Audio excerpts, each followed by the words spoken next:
Elmore has a habit of losing people, and not in a dramatic way. It's more like the, hang on, who is that way? They've got a name, they've got lines, they've got a personality, a family, a house, the whole package, and then they're just gone. New season, no goodbye, no explanation, and nobody in town even asks. Some of them got written out because the crew stopped liking the way they looked. One of them straight up got eaten. And one of them is, as far as anybody can tell, still sitting in the Watterson freezer right now. So grab a donut, because we're going on a walk through Gumball's missing persons archives. I'll tell you what's gonna happen. You're both gonna behave according to tradition. Now put these on. There is no way I'm going back in that shell. The monster they raised as a son. Gumball once spent his free time filling a jar with the most disgusting things he could get his hands on. Dirty tissues, bird droppings, sour milk. He called it the gross jar and announced it would be his legacy to the world. Then Richard microwaved it because he thought it was his coffee. And that is how the Wattersons ended up with a baby. Kenneth crawled out of that jar as a small gray blob with a mouthful of teeth, and Gumball and Darwin immediately decided they were his parents. The very first thing he does is latch on to Darwin's eyeball. The boys read this as normal baby behavior. So that's the standard of parenting we're working with here. Turns out Kenneth only eats meat, and Kenneth grows every single time he eats. So he takes Anais, then the delivery guy, then Richard, then Nicole, then Darwin, and by the end of the day, there's a full monster movie kaiju standing in the back garden. The detail that really gets me is that everyone he swallowed was still alive in there, calmly complaining about the accommodation. Gumball ends it completely by accident. Hose in the mouth, water on full blast, and Kenneth pops like a water balloon and hands the whole family back. What's left is a tiny blob sitting on the lawn. Richard wants to finish the job, but Gumball talks the family out of it with an actual speech about second chances. Then, the episode cuts straight to Kenneth back at full size, swatting helicopters out of the sky. Kinda like children, actually. The first thing you have to do is let it know you're the pack leader. So, you look them in the eyes and tell them firmly you're the boss. Now, you've been a naughty doggy. Still in the freezer. Here's where it gets strange. The next time we see Kenneth, he has been shrunk back down, sealed in a jar, and stored in the Watterson freezer. The show never really explains how that happened. No episode, no flashback, not even a throwaway line. 1 minute he's flattening Elmore, the next he's chilling next to the frozen peas. Then, in the season 2 episode The Finale, Richard and Anais dig the jar back out and reheat him in the microwave, because obviously that's the right thing to do with a monster. He shoots straight back up to full size, eats a bus with the passengers still inside, and squares up to Hector, the resident giant. And that's the last real appearance Kenneth ever gets. He pops up once more as a face inside Gumball's memories in a later episode. And after that, the show just carries on for another 4 seasons without him. Nobody in the family brings him up again, not once. Gumball begged to keep this thing, gave the speech, called him his son. Then never said the name Kenneth out loud again for the rest of the series. So, unless somebody quietly defrosted him off screen, that family is still storing a living monster in the kitchen, and every single one of them has decided not to think about it. Yep, this is exactly what we need. The other kid living inside Gumball. What would you do if you found out your real legal name was something completely different? And the name came with a personality attached? That's the season 3 episode, The Name. Nicole lets slip that Gumball's actual first name is Zach. Gumball decides on the spot that Zach is a much cooler name than Gumball, which honestly is kinda accurate. The creator picked it for exactly that reason. He wanted a name that sounded like the confident kid at the back of the class. You know, the Zach Morris type. So, out come the purple sunglasses, the popped collar, the skateboard, and a voice about 2 octaves lower than usual. Zach also refers to himself in the third person, which is the universal sign that somebody needs to be stopped. Within about a day, he's running the entire house. Anais gets evicted from her own bedroom, so Zach can have a hangout zone. Darwin gets rehoused with the evil turtle. Richard gets talked out of being the man of the house completely and ends up in a dress and makeup. It plays like a comedy about a kid being insufferable, but that's when you notice what's actually going on underneath it. Zach isn't just acting different, he's rewriting memories. Old moments from earlier seasons get replayed with Zach winning instead of Gumball losing. And every time he takes one, a little more of Gumball fades out of the picture. I tried to teach him a lesson by beating him at anything he chose. What did he choose? Being obnoxious! Yeah, what? Deleted by an arcade machine. The family works out what's happening and drives to town hall to legally change the name to Gumball before Zack finishes the job. They make it, pen in hand, form on the counter, and Gumball can't remember his own name. That's the second the episode stops being funny. The only thing that saves him is one memory Zack couldn't get to. A win at the arcade with Darwin, right at the top of the episode. It survived because it actually happened. Everything else had already been painted over, so Gumball fights for it the only way this show would ever allow, by mashing buttons until Zack cracks and Zack falls apart into nothing. Then, the clerk casually mentions they could have done the whole name change online. Just sit with what happened there for a second.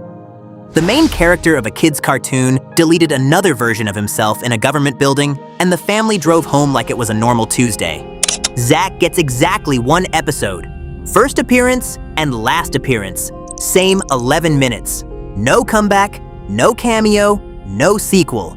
The show killed him off and never looked back, and most people watching have completely forgotten Gumball was ever legally somebody else. School's over already? Yeah, and you spent the whole day with one eyebrow raised behaving like a horrible jock. Are you all right? Oh, Zack is fine. Gumballers, if you're enjoying this trip through Elmore's Lost and Found, hit subscribe and drop a like. It helps us keep digging for more gems like these. Zack, listen to me. Zack doesn't listen. He hears. That's the same thing. Oh, wait, what was that? I'm afraid I can't listen yet. The girl the world deleted for being boring. Molly Collins was a small gray dinosaur whose hobby was collecting pencils. And that's not a joke setup. That was genuinely her thing. She was all over season 1. Classroom scenes, hallway scenes, hanging around with the group, and she even kissed Gumball in one episode. Then season 2 starts and she's gone. Not one official appearance for a whole season. A couple of split-second photo cameos in the background, and that's it. Sarah G. Lotto quietly slid into the empty chair. It took until season 3 for anyone in Elmore to notice, and the episode where they finally do is called The Void.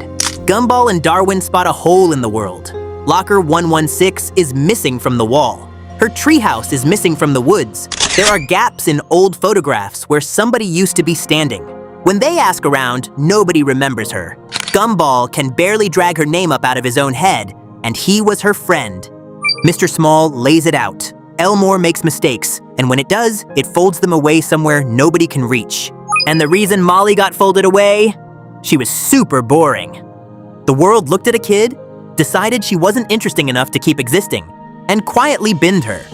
That's an unbelievably harsh thing for a cartoon to say out loud about a child, and the show says it completely straight. Okay, Molly, we just have to get back through that big hole and we're home. You mean that hole over there, the one that's shrinking and almost closed? Yes, exactly. The one that's, oh my gosh, it's closing! Rescued and still ignored. The good news is, they get her out. Gumball, Darwin, and Mr. Small go in after her and bring her home. The bad news is that on the way out, every one of them loses their memory of the whole thing. So Molly spends who knows how long erased from reality, gets rescued in the most dramatic way this show has ever rescued anybody, and doesn't even get to keep the story. The single most interesting day of her life, wiped on the walk home. Ouch, and here's the part that stings. She comes back, but she never really comes back. The show had already moved on without her. She slots back in as a background kid in the corner of the frame and stays there. There's a later episode built around her telling stories, and the entire joke is that her classmates would rather take dodgeballs to the face than sit through one. She never even got a proper character bio on Cartoon Network's own websites, while far smaller characters somehow did.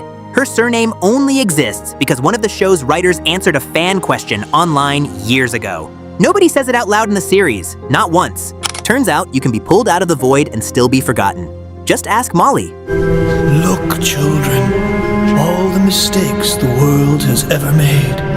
Jorts, Laserdisc, the mullet. Guys, it's Molly's treehouse. Rachel Wilson and the One Good Party. This is the one that gets me, because the show didn't just forget Rachel. It tidied up after itself. Rachel Wilson is Tobias's older sister. Turquoise skin, huge rainbow hair, same headband as her mom. She turns up in season 1, in an episode called The Party. big high school party at her house, and the younger kids can only come if they bring a date. She spends most of it treating Tobias and his friends like something stuck to her shoe, constantly calling them dweeb loser babies straight to their faces. Then the twist lands, and it's a good one. Surprise, surprise, none of her actual friends show up. Her big night is full of middle schoolers, and Rachel ends up sitting outside on her own, crying about it. Darwin finds her out there. Instead of enjoying it, he offers to help clean up the wrecked house, and she kisses him on the cheek for it. 11 minutes, and she gets a setup, a fall, and a soft landing. That's a real character with an actual arc. She's proud, she's mean, she's lonely, and she's got a soft spot she doesn't want anyone seeing. My party is for young adults, not old babies! Rachel, wouldn't it be a shame if Mom and Dad found out about your secret party? Erased from her own family photos. After season 1, Rachel just stops happening. Her last proper physical appearance comes in an episode called The Curse, and then the door shuts behind her. Side characters fade out all the time. Fine. Here's the part that isn't fine. The Wilson family photos, the ones hanging up inside their house, quietly get adjusted. Rachel isn't in them anymore. She wasn't only written out of the show, she was taken down off her own family's wall. There's also a storyboard for a later episode where she was meant to appear, and she isn't in the finished version. Drawn in, then removed. Somehow that's worse than never being drawn at all, and nobody in Elmore says a single word about it. Not her mom, not her dad, and definitely not her brother, who talks about himself nonstop and never once mentions having a sister. A whole person vanishes out of a family, and the family carries on like the room was always that shape. That's not a plot hole. That's the show covering its tracks. I think your dad's here. Oh well, time to go. I guess. Come on, buddy. Thanks for the party. I love you, Penny. The college excuse nobody asked for. So why did it actually happen? There's no void here. No villain, no remote control, no cosmic mistake. The creator and some of the crew simply didn't like the character, so Rachel got phased out of the show. She didn't fail a storyline, she failed a vibe check, and a design team quietly removed her from the world. The strange bit is how long the show waited before saying anything about it at all. The explanation finally turned up in a Darwin's yearbook short, where Tobias mentions in passing that Rachel went off to college.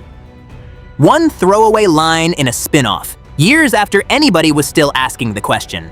And it still doesn't cover the photos. Going to college doesn't remove you from pictures that were already hanging on the wall. There's one more thing, and it's the part that actually bothers me.